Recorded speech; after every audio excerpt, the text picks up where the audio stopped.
Dave, performances have been improving for quite a while now, but from your point of view, it must be great to have a result like that last Saturday, just to reinforce the work that you've been doing on the training ground. Uh, yeah, really good for the players, first and foremost, because I said before the game that last season going there was I wouldn't say a big turning point for us, but I think Guy did what we did in the back half of the season. So to go and perform in the manner that we did earlier in the season, if you like, and get reinforcement, the fact that the work that we've done over the last sort of, all right, 3 months in terms of pre-season, but the last 12 months really, it shows, it comes to fruition in moments that we did, especially in the first half when we're 11v11, and backs up what we've done in the previous 3 weeks. Really, I think performances, as you say, have definitely merited more than what we've got. When looking back, if you're truthful around which we have been around the first part of the season, we probably got away with a few results we didn't perform at our best, but still picked up ones that maybe on a different day we don't get.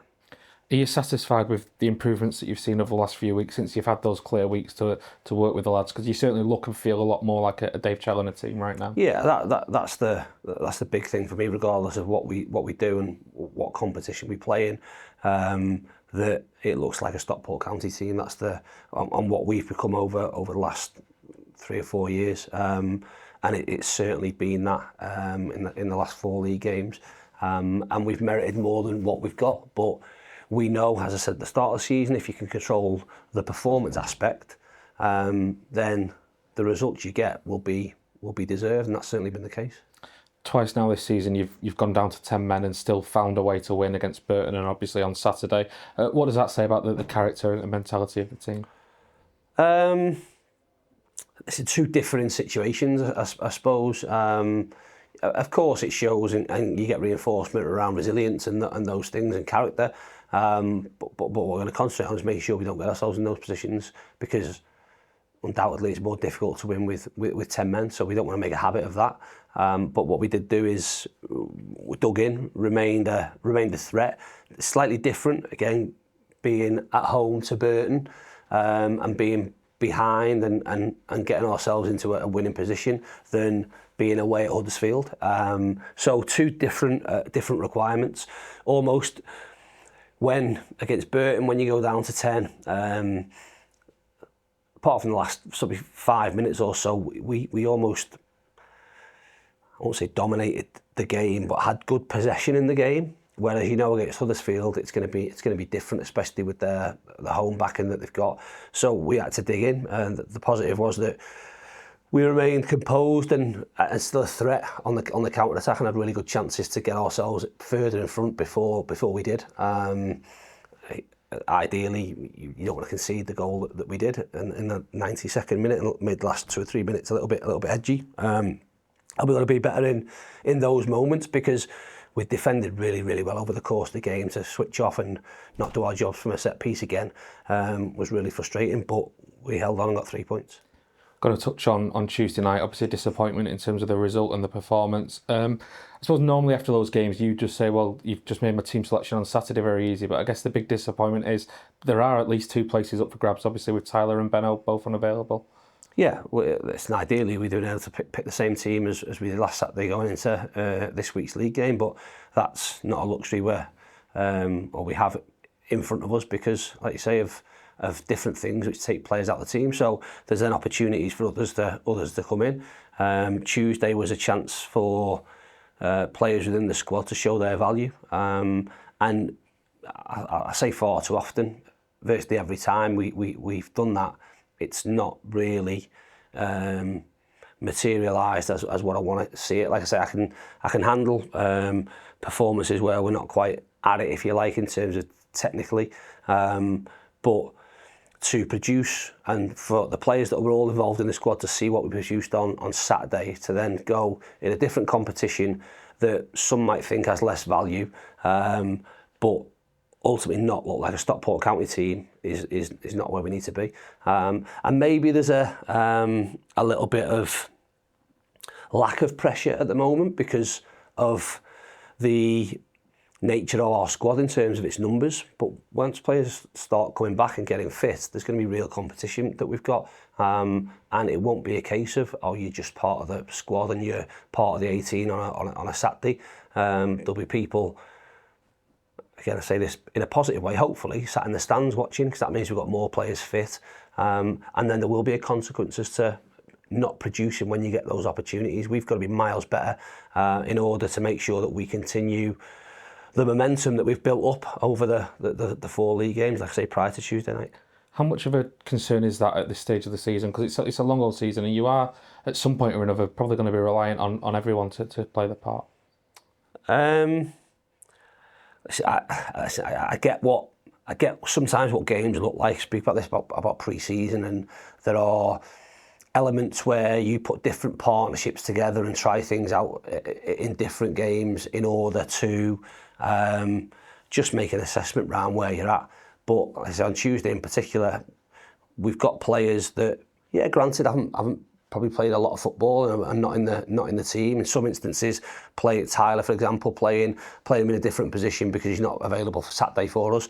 But as you said, there's places up for grabs, so you want someone to go and grab those places, if you like, by the scruff of the neck and say, I'm the one to sort of step in. And if you produce then on Saturday, then Tyler being out suspended and Benno being out on international duty, all of a sudden their shirts have been given up for one reason or another, one going away on international duty and one getting sent off, whether it's a fault of their own or not. You then have the opportunity to be playing and going and producing a performance against Blackpool that says, I'll play the following week against Exeter. They still have that, but probably by good fortune rather than absolutely going and putting a performance on Tuesday. That's the part where certainly from a staff perspective you want to see more. Another goal for Odin Bailey though, and I guess when you look at his performances over the last few weeks, he's the example, I suppose, to the rest of the team of how quickly your fortunes can flip. Maybe even talk of him leaving potentially in the summer, but he's been exceptional since he came back into the team. Yeah, and I think there's loads of examples of that over the recent past, and certainly back into last season. You can be out of the picture quite quickly, and all of a sudden right back in the picture.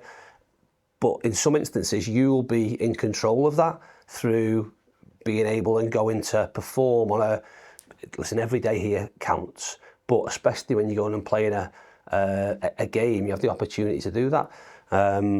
Odin's benefited from coming back into the team, us putting him in a slightly different position, and him producing consistent performances. Take the goal away from it. The goal's a bonus in my eyes. They're not in the position we're asking to play, not really relevant. Like I say, they're brilliant, and long may that continue. But it's the general overall performances that are making him deserving of his place, and hopefully that continues. And in terms of the opportunities for Saturday, obviously Benno away on international duty, it does open the door for potentially Nathan Lowe to come in. He's had to be patient in recent weeks. It opens the door for loads of them, and hence why there's the frustration from Tuesday. You're a right wing back missing, and you're a forward missing. Now we have options to go about that in different ways, but quite evidently there's going to be chances for at least two to step in and state their claim. They passed up that opportunity on Tuesday rather, which just puts more pressure on them for Saturday, if you like. And one thing's for certain, when the two players do come back, that's two more added to the squad. Hopefully we'll have a couple back from injury this weekend that will be available in the squad for us. So it won't be a case of us just having the bare minimum 18. And all the injured players, if you like, are extras within the squad. There'll be fit players that are going to be left out, so the competition ranks up. That's exactly where I want to be. I want to be judged on the strength of our squad, not on the strength of our 11. That's what paid dividends for us last year in terms of our success. So we're going to make sure and hope that's the case this year. You mentioned two players potentially back this weekend. That presumably would be Malik Mothersill and Callum Camps. Yeah, they've both trained today. So hopefully no adverse reaction. We see where they are. They've obviously both been out for a while, so the ones that we can potentially use from the bench, but I would hope that over the coming weeks they're able to pick up minutes and get themselves fit. Probably at least another couple of weeks, all things going well before they're actually starting games for us, but certainly adds numbers and most importantly adds quality.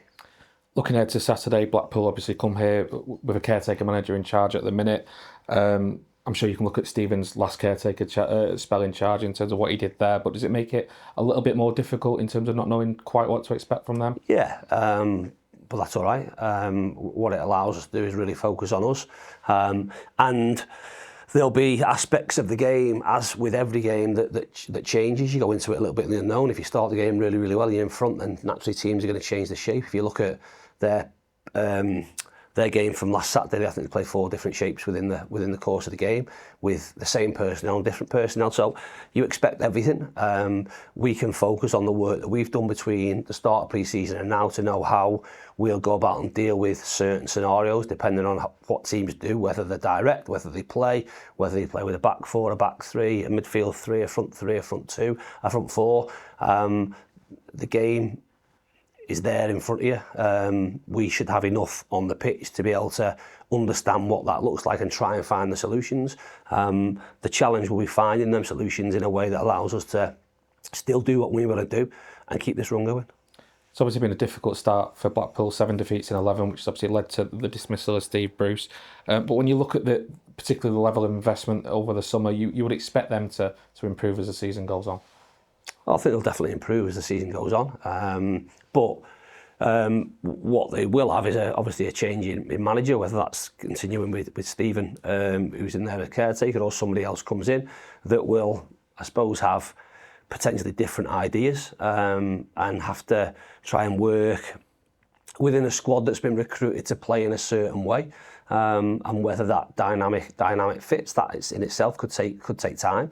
But with the quality of players they've got, they quite evidently shouldn't be where they are in the league. But they are, and we've got to make sure that we concentrate on what we do, knowing that on any given day, with the quality they've got within their squad, they can produce a performance and can be a threat. So we'll go into that really eyes open. There'll be some unknowns in terms of tactics, but plenty of understanding of the players that we've got in their squad and what their strengths and weaknesses are. And just finally, obviously, the return of Fraser Horsefall this weekend, a big player for you during the League 2 title win and again last season. Surely there was disappointment over his decision to leave in the summer, but it would be good to see Fraser again. Yeah, listen, everyone has to make decisions. That's part and parcel of football. And Fraser made the decision that he did. I completely understand why. Again, we've moved on. I wouldn't say that he'll be potentially regretting the decision that he made, but it's not started as well as he would have hoped. But he's another one who knows, or we know what he can do, what his strengths are, what his weaknesses are. Played a really important part in what we did and the success we had over those years.